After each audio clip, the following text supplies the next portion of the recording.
In a world veiled in mystery and colored by violence, a new tale begins. Welcome to Visions, Veiled and Violent, the immersive D&D actual play podcast experience. Get ready for a thrilling journey through the realms of Zyathé, a world where epic adventures and unimaginable dangers await at every turn. Immerse yourself in the art of storytelling as we present Chapter 1, The Darkest Dream, and a special trailer. Crafted by the brilliant minds at GooeyCube, this world is a testament to their philosophy. Great lore makes epic games. Our players dive headfirst into the intricate world of Zyathé, where secrets lie buried beneath ancient ruins, and every decision could alter the course of history. Whether you're a seasoned adventurer or a newcomer to the realm of tabletop RPGs, Visions, Veiled and Violent promises an unforgettable adventure. Prepare to embark on a quest like no other. Let the dice roll and the story unfold. The world of Zyathé awaits your presence, so please sojourn with us every week. Welcome to a new era of actual play. Welcome to Visions, Veiled and Violent.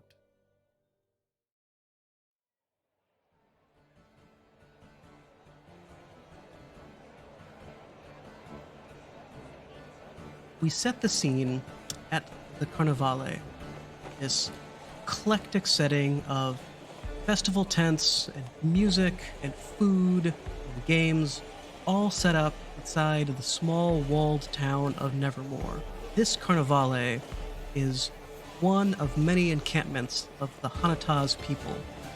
But on this particular day, coming towards the dead of winter on the eve of a dark holiday, find 5 of these young Hanataz, all gathered under the tall tent. In this tent, there's a huge, hulking beast of a man, towering over almost everyone, with this thick, gray, almost like rhinoceros hide skin that marks him as being one of the blood-touched, someone who carries the blessing and the curse from the great ruin that befell this land many, many centuries ago. But you know him as Borag Vegla. He looks to the 5 of you, 5 youths all gathered. He crosses meaty arms over his chest. You may wonder why you here. We have many close call of late. Last day for us to prepare for winter. Last day to get coin. Last day in Nevermore. But I need to make sure someone keeping eye on things while we get all that we need to survive winter. He leans over and he puts his meaty paw on the shoulder of small halfling lad Nevitz. Do you know why I chose you? No, Brogda, I don't know why you chose me. So he tilts his head a little bit and says, Okay. This is test. Try again. As he goes and he puts his hand on the shoulder of a towering man next to the halfling and says, Adewale, why I choose you? Well, I would assume it's because of my stature, but I'm sure that's not just it. I'm the type of person who can't stand injustice. I'll stop it when I see it. And he clasps his hand on Adewale's shoulder and shakes him a bit with a big grin on his face. Like, yes, exactly. He goes and he gently puts his hand on the shoulder of a slender young human woman and says, Moore, why Borag choose you? Moore looks to him, kind of deadpanned, and says, For my sharp wit and good company, perhaps. Yes, exactly. Strength, cunning. Cunning, greatest strength of all. He sees another human man, one lithe and nimble. He puts his hand on his shoulder and says, Luthander, why Borag choose you? Luthander looks up at Borag and says, I assume it's because I really, really dislike orcs. And if stuff's coming, I tend to see it. You see Borag squint a little bit and say, Yes, not so much for prejudice, but for sharp eye. Keep sharp eye. See trouble coming, you stop trouble from ever getting to you. And he turns over to a strange, almost mannequin-like figure dressed up in harlequin clothes. Borag reaches out and he puts his hand on Jericho's shoulder and says, Jericho, why Borag choose you for this task? There's a little bit of a flash in Jericho's eyes and then it dissipates. Jericho trouble.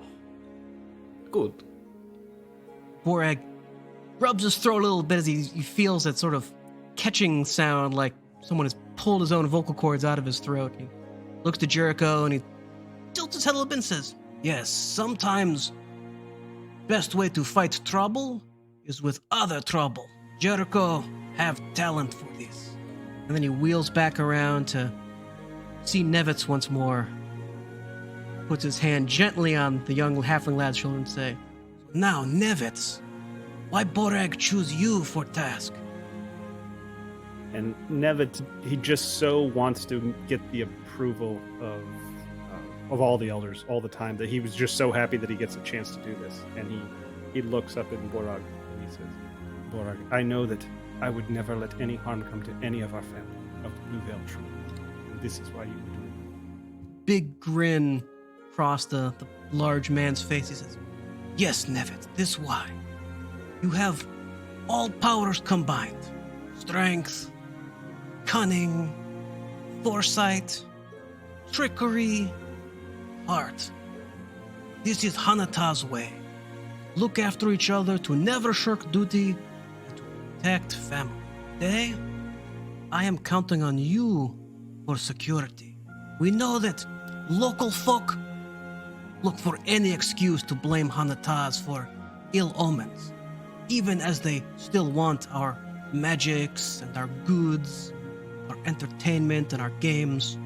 So I'm counting on you to stick together, keep eye out for trouble, find ways to make this good day for Blue Veil. This good day. I trust you, Zatis.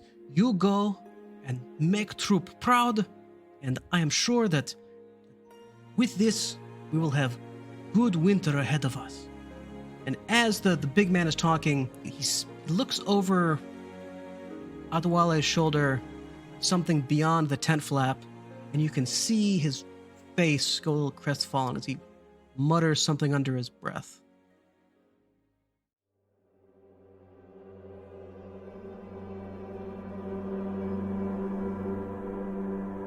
Thank you for listening to this preview. New episodes drop every Tuesday.